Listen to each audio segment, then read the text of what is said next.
আলামিন যখন আলহামদুলিল্লাহটা যখন উচ্চারণ করলো উস্তাদ, ওই সময় বাবা আব্দুল কাদের জিলানী রাহমাতুল্লাহ আলাইহি বলল যে হুজুর এবার আমি পড়ব, আপনি শুনেন। বুঝি না তোর নীলা আসমানেতে বানাইছো চাঁদ সূরজের মেলা রে, প্রেমের খেলা খেলছো দয়াল রে, ও দয়াল তোর খেলা চমৎকার,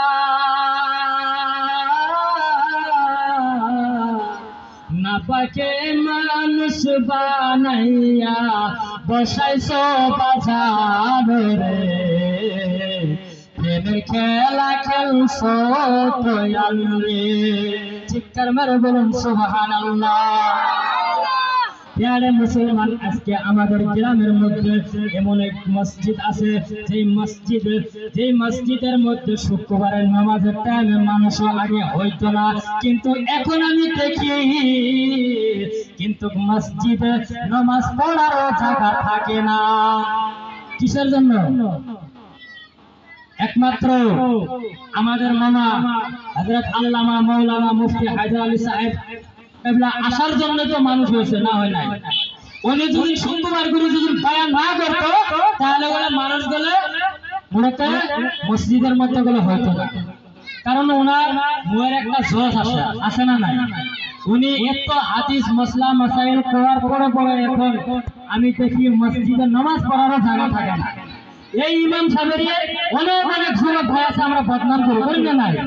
আছে না নাই? যুবক ভাইরা বদনাম করে না নাই?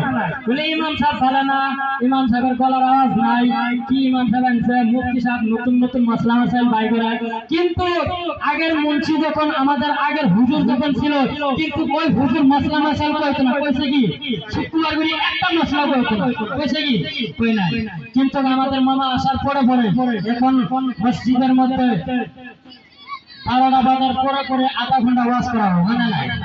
কিসের জন্য? মানুষের নসিহত করার জন্য, ইহদিনা সিরাতাল মুস্তাকিম পথে চলাবার জন্যই তো মামা ওয়াজ করে না নাই?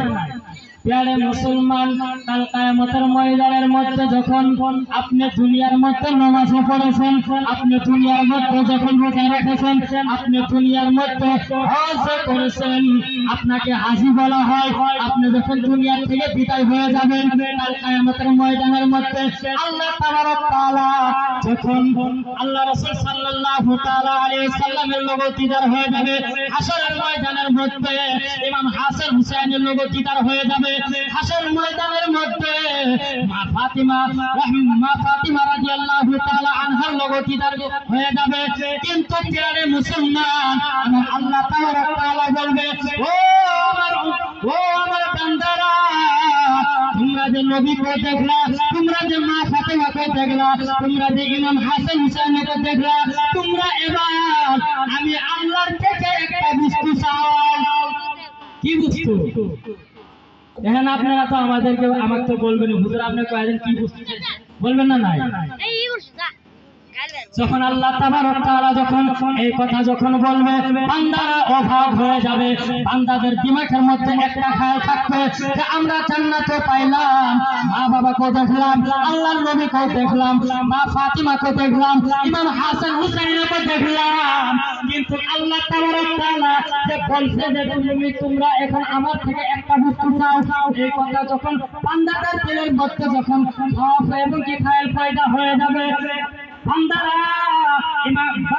এই মসজিদের ইমাম সাহেবের কাছে যাবে, ও ইমাম সাহেব, দুনিয়ার মধ্যে থাকার যখন দুনিয়ার মধ্যে আমরা ছিলাম, ওই টাইমে তো আপনি বিরাট নসিহত করছেন, এবার কি মসলা মশাইল কইছেন, কিন্তু এখন আল্লাহ তাবারক তাআলা আমরা যখন জান্নাত পাইলাম, রাসূলের লগে যখন দিদার করলাম, মা ফাতিমার লগে যখন দিদার করলাম, হাউজে কাউসারের পানিও যখন পান করলাম, কিন্তু এবার আল্লাহ তাবারক তাআলা একটা বস্তু আমাদেরকে চাইতে বলতেছে, কিন্তু আমরা কি চাবো আমরা কবার পাইতাছি না।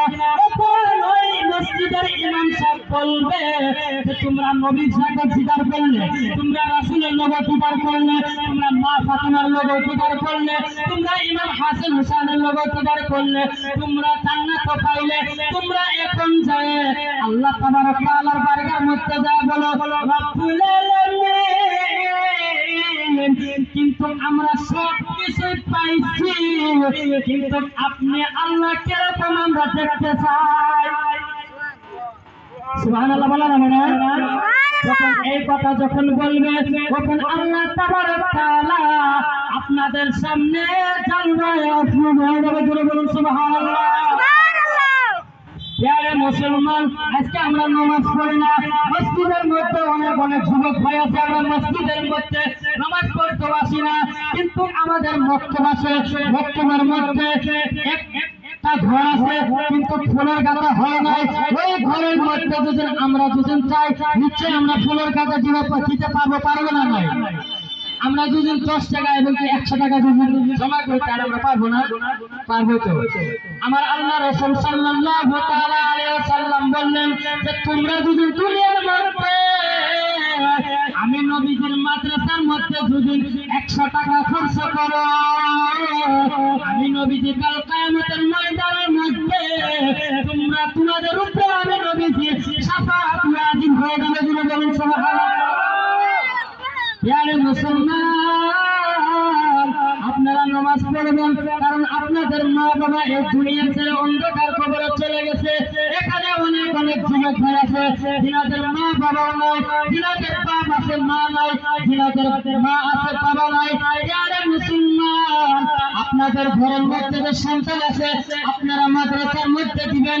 আপনাদের সন্তান যখন আলহামদুলিল্লাহ যখন পড়বে এবং কোরআন তেলাওয়াত করবে, নিশ্চয় আপনার সন্তান যখন কোরআন তেলাওয়াত করবে, ওই কোরআন তেলাওয়াতের উসিলা করে আপনার যে বাবা মা আছে ওই বাবা মাকে জান্নাতের মধ্যে দিবে। জোরে বলুন সুবহানাল্লাহ।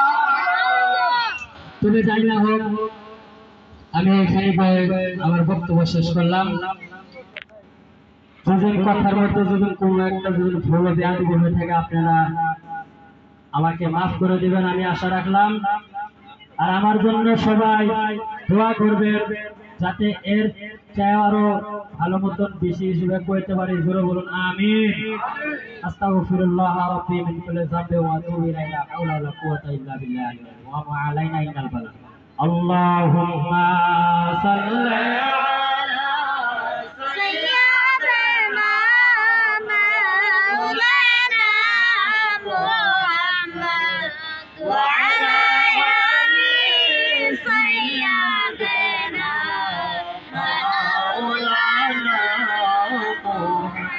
Allah